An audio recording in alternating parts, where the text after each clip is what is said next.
Muchas gracias, señor vicepresidente. Muchas gracias, señor Espinosa, por comparecer aquí esta mañana en el Parlamento andaluz. Le agradecemos su disposición y, sobre todo, le agradecemos que venga a traernos un tema tan importante como son los derechos humanos. Yo quiero empezar esta comparecencia hablando precisamente de derechos humanos y con unos versos de Miguel Ángel Arenas que me parecen muy interesantes, que dice así: vamos a hablar claro, otra vez, aunque no quede bonito, aunque no nos vayan a coger para un telediario, vamos a decir lo que vemos, o mejor, lo que no vemos por ningún sitio. Vemos un puñado de peces esparcidos por el suelo, apestando a vergüenza ajena y a un atún enorme, de vez en cuando, para las pupilas de los incrédulos. Pero no veo la caña de pescar ni la res por ningún sitio. Vemos por televisión sacos de soja y trigo, pilas de sacos con estampados de siglas y escudos. Parece que creen que la gente come letras y se cubre con tela de bandera. Veo pan para hoy y hambre para el resto de los siglos, pero no veo el tractor ni el silo por ningún sitio. Veo expertos, blanquitos, inmaculados, con sus trajes de Armani recién sacados de los infiernos, consejos de papaíto para los hijos descarriados. Veo inspectores internacionales y marionetas de teatro, pero no veo escuelas y universidades decentes por ningún sitio. Veo informes de ayuda al desarrollo, enormes cifras que para sueldos de políticos no son más que limosnas que se dan por caridad al pordiosero. Pero no veo que se reparta la tarta de la que se habla en todos sitios. Veo que las cucharas están siempre en las manos de los mismos y a los demás se les manda una foto por carta y un restaurante amarillo con un payaso en la fachada. Veo este poema quemado por la Inquisición de los nuevos siglos. Señorías, la Declaración Universal de los Derechos Humanos, proclamada por la Asamblea General de las Naciones Unidas, establece que la libertad, la justicia y la paz se sustentan en el reconocimiento de la dignidad intrínseca y los derechos iguales, inalienables de todos los seres humanos. Los derechos humanos deben estar protegidos contra la tiranía y la opresión, puesto que son principios, preceptos y reglas inherentes a nuestra naturaleza humana. Los Estados deben promover el progreso social y el respeto universal y efectivo a los derechos y libertades, al tiempo que deben velar por el mantenimiento de relaciones amistosas entre las naciones, así como asegurar con medidas de carácter nacional e internacional su reconocimiento y aplicación.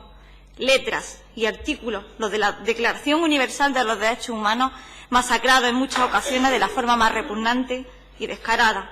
La ambición, el poder, el dinero, el egoísmo infinito hacen que los representantes de lo público sean servidores de los intereses de lo privado, prostituyendo palabras inviolables como democracia y libertad. El 26 de junio del 2014, como usted mismo nos acaba de decir hace un rato, una resolución instaba la elaboración de un instrumento internacional jurídicamente vinculante sobre las empresas transnacionales y otras empresas con respecto a los derechos humanos y que marcaría la línea entre los que defienden los derechos humanos y los que están al servicio del poder y las transnacionales. Por un lado, Estados Unidos, la Unión Europea, Canadá, Japón y las empresas transnacionales que se posicionaron en contra de la resolución. Por otro lado, las más de 600 organizaciones de todo el mundo que representan a víctimas de las prácticas de las multinacionales, movimientos sociales, comunidades locales, colectivos de derechos humanos. Así, en la reunión que tuvieron lugar en las Naciones Unidas en julio del 2014, comenzaron las confrontaciones entre quienes defienden a las grandes corporaciones, a sus intereses políticos, económicos, incluso jurídicos, y quienes por iniciar el camino, y quienes apuestan por iniciar el camino de control y la subordinación de los derechos de unos pocos al interés general, los derechos de las mayorías sociales y los bienes comunes universales. Representa un esfuerzo titánico luchar contra el poder de estas grandes multinacionales, si encima están respaldadas por instituciones como el FMI y el Banco Mundial, escudadas por grandes acuerdos de protección de inversiones. Si no se invierte la pirámide normativa y se sitúa en el vértice los derechos de las mayorías sociales, en vez de los intereses privados de la clase político-empresarial que nos gobierna, nunca conseguiremos un acuerdo. Y todo ello solo se llevará a cabo si se aplica desde un único punto de vista por parte de todas las partes, el bien común y los principios para llevarlo a cabo. Debemos avanzar en la construcción de otros modelos de economía y sociedad que no tengan como pilar los intereses del capital y la ganancia de las grandes corporaciones, sino que tengan en el centro de toda acción los derechos de las personas. Debemos partir de un amplio consenso de la sociedad civil, que somos la mayoría, para que esa minoría, las corporaciones y los Estados, sean quienes respeten lo acordado por el pueblo. Y debemos partir de algunas premisas básicas, como que las normas nacionales e internacionales deben considerarse obligatorias para las transnacionales, como que la prohibición como que las transnacionales tengan prohibido patentar formas de vida como que hay que promover el pago de precios justos y razonables a los proveedores y subcontratistas, el respeto de todas las normas que prohíben la discriminación y el fomento del desarrollo sostenible de los territorios, así como debemos garantizar la seguridad jurídica del pueblo frente a las multinacionales.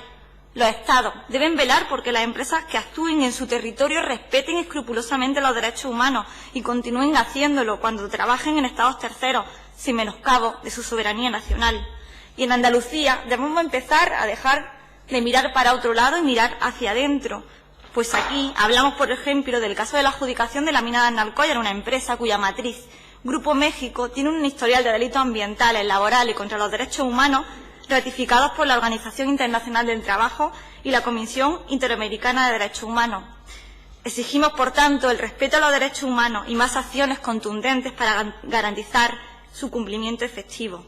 El consenso obtenido por los principios rectores y en el marco de proteger, respetar y remediar ya no son suficientes para controlar de manera efectiva las transnacionales y, de este modo, disminuir el sistemático atropello de los derechos humanos, sociales, culturales y medioambientales. En este contexto nos gustaría, señor Espinosa, que nos aclarara qué papel deben desempeñar los gobiernos europeos para que se cumpla el mandato aprobado por el Consejo de Derechos Humanos de la ONU. No queremos, en este contexto, un tratado o un acuerdo cualquiera, ni a cualquier precio, sino un tratado con contenidos que supongan un avance real respecto a los acuerdos anteriores. Tenemos que trabajar desde todos los eslabones de la cadena legislativa para ofrecer un marco para el intercambio y la creación de alianzas entre comunidades y movimientos sociales para reclamar el espacio público, ahora ocupado por poderes corporativos y por los intereses del capital. Desde el Grupo Parlamentario de Podemos Andalucía instamos al Gobierno andaluz, al español y al europeo a que sean valientes, piensen solo en el interés general y apoyen la elaboración de normas vinculantes que pongan freno a la violación de los derechos humanos cometidos por las transnacionales y otras empresas. Instamos al Gobierno andaluz a que exija el respeto a los derechos humanos de todas las entidades que operen en el territorio andaluz y especialmente a las que contraten con la Administración andaluza, al tiempo que le recordamos al Gobierno central que ser patriota no es darse golpes de pecho con la rojigualda, sino combatir con todas las armas del Estado los atentados contra los derechos humanos y los derechos fundamentales. Es lamentable y vergonzoso que algunos de los empresarios más ricos del mundo tengan apellidos españoles y hayan amasado su fortuna a base de sufrimiento de cientos de personas y del quebranto de los derechos humanos. Eso no es ser patriota. Además del inmenso problema de la inexistencia de un acuerdo vinculante sobre el respeto a los derechos humanos, en Europa sobrevuela la amenaza del Tratado Transatlántico de Comercio e Inversiones, un nuevo modelo de tratado de libre comercio que se está negociando entre Estados Unidos y la Unión Europea, sobre la promesa infundada de aumentar el comercio y el número de empleos. El TTIP es una realidad.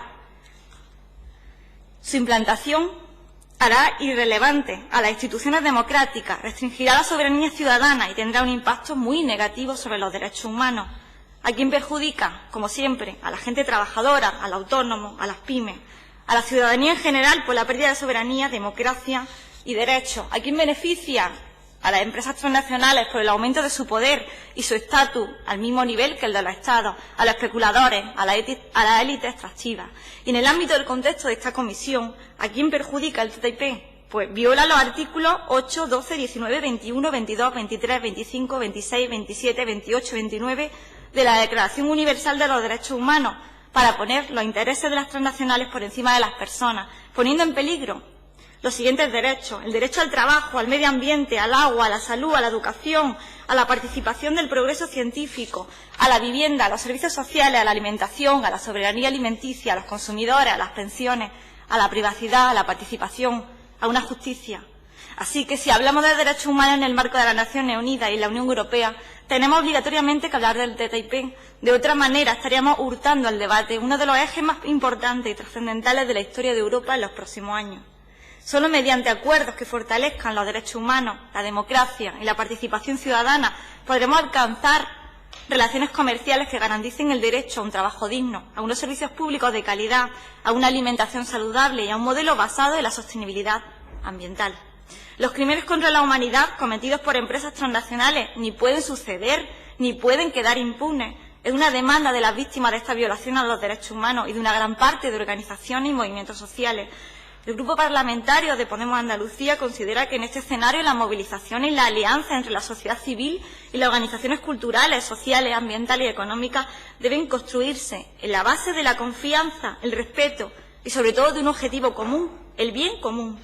De igual forma, creemos que esta alianza debe nacer del respeto a los derechos humanos para desarrollar un marco regulatorio bajo los preceptos de la democracia, la transparencia y la participación, que sean respetados y acatados por empresas transnacionales y otras empresas. Y como usted mismo ha dicho, 40 años sin llegar a un acuerdo vinculante sobre los derechos humanos es demasiado tiempo incluso para Europa.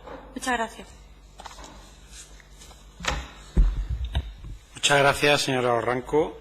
Y a continuación tiene la palabra el portavoz del Partido Popular, el señor Romero Moreno.